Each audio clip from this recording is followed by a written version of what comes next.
Japanese number plates explained. A full guide of Japanese number plates by JDM. Number plates. We've all got to have them whether we like it or not. They come in many shapes and sizes and are a regulatory measure for all road-going vehicles all around the world. After living in Japan for quite some time, I learned that the Japanese number plate system was quite different compared to my home in South Australia. So today, I'm going to explain the different types of Japanese number plates and each of their sections and explain using examples what it all means, so that next time you see one, you'll know exactly what you're looking at. I don't even know I don't really even know like French number plate that much. It's one of those things where like, I have a number plate. I don't really think about it. Like some of the numbers obviously are from like the specific region, I guess. I used to live in like the 26, so I guess I had 26 on my plate, I think. But then there's a bunch of other numbers that I had no idea, but again, I never cared enough to learn why they're there, I guess.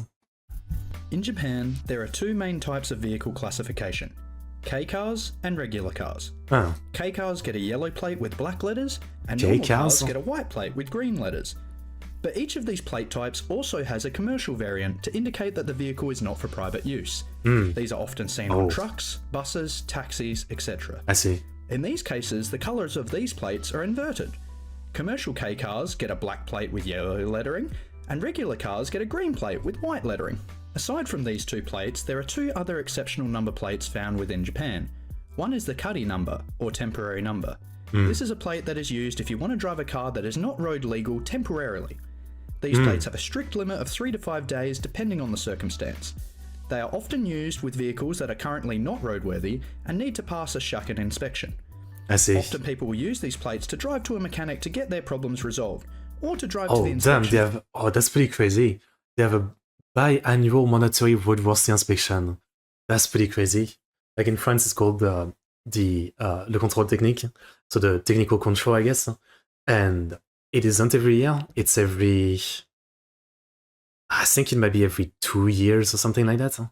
And already, it's super annoying and everybody complains, right? Because you have to pay, I think it's like 60 euro or something. You have to drive your car there, they have to do the inspection, and then they'll get you on some bullshit. I think I talked about before, like my old car, for example, that I just bought, it was supposed to be fine. I had a bunch of problems with it. Like there was like the for the regulation, I guess, of safety, the belt. I had one on the passenger side or something that was like a little bit chopped off. Well, what I mean, not chopped off, but like there was a little bit of a string coming out, and basically that was written down as something, to not make it pass. And so when you don't pass it, they write up a bunch of the issues that you need to fix. So you've got like list of issues that need to be fixed to pass it, and then list of other issues that are not as important, so it's fine. And yeah, I had that, and I think like some other bullshit I forgot about. So basically, yeah, I paid 60. They failed me, and I had to do what's called a control visit. So like you go back a second time when you fix the issues, and that was like plus another. I think it's cheaper the second time, but it's like another 50 or 40 or something. And again, some of the issue they point out that you had to fix, you probably had to pay for it. Like I had to go to some like used car place and get some new pristine, beautiful looking like belt. So I can't imagine like a biannual mandatory inspection. Like I get for like safety on the road, that's pretty great. Like they inspect your car every 6 months, but I'm assuming you have to pay for it and all that. Man, I can't imagine. Like car already a money pit in most countries, so I guess in Japan it's probably even worse, I assume, with biannual inspection. Facility directly. They are also often used when purchasing a new vehicle privately, as number plates are changed every time a car is registered to a new owner. It is sometimes advised to stay clear of these cars, as they may have mechanical defects and be dangerous to be driving around. The other exceptional plate is diplomat plates. Diplomat it features plates? a blue plate with white letters and the kanji soto, meaning Foreigner. outside, aka foreigner. This is used for foreign diplomats' cars. It is quite rare to see these plates, however, but I did get the chance to see one in Kyoto. Is that a good idea to like just point out that you are an important person like that? That sounds kind of weird. Like that's kind of like painting a target on your back. At the front of the French embassy, which is right next to the university. Unfortunately, I did not take a picture at the time, but here's a photo I found on the internet. The Cresta car, by the way. In addition to these special plates, Japan does offer a selection of vanity plates. Usually these are location specific, or they mark a special event. Yeah. For example, this plate is for the Osaka Expo, scheduled for 2025. Japan also has the option for illuminated plates as well, Okay. which is actually pretty neato. That is nice. However, Japan does not offer custom lettering on number plates. Only a combination of 4 numbers is possible, but I'll get into this a little later on.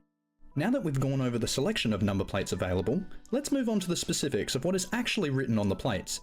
This actually turned out to be quite an interesting feature of Japanese number plates, as I shall now explain. Starting from the top left is the place name. This is the location of the DMV that the plate was issued in this case, Shiga. To date, there are 106 issuing bodies across the 47 prefectures of Japan.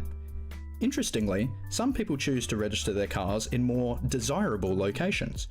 For example, What does it rich people change? with high-end cars like to have a Shinagawa number because that's a rich area of Tokyo. Okay. There are also stereotypes of certain numbers, like some people from certain towns are...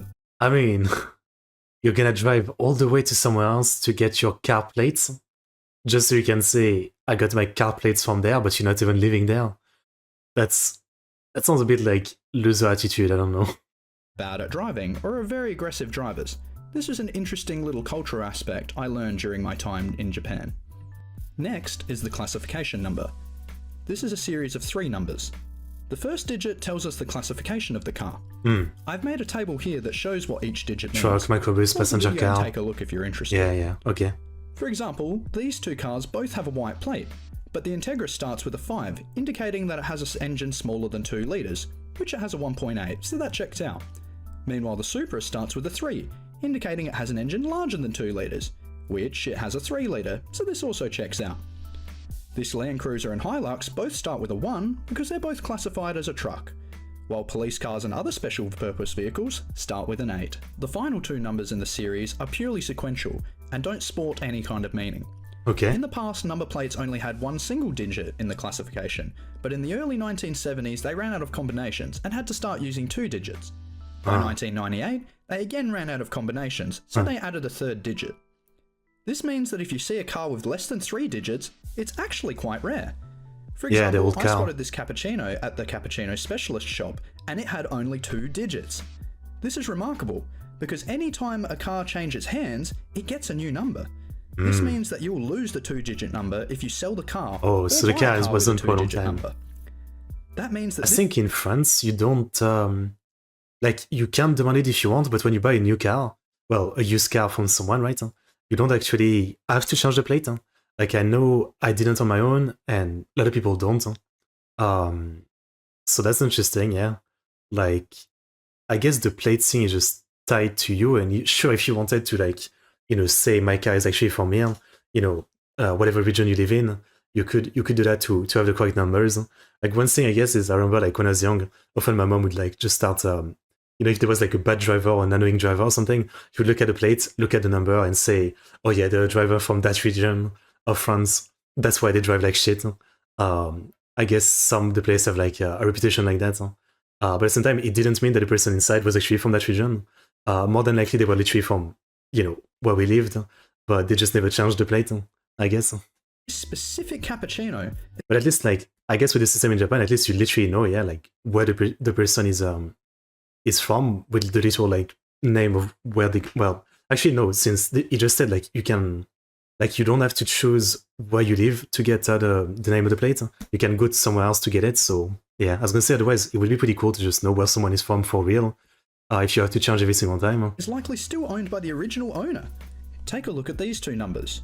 Do you notice something strange? Yep, they've got letters. Yeah. In recent years, they ran out of combinations again, and they started using letters. My guess is they just didn't have space for a 4th number.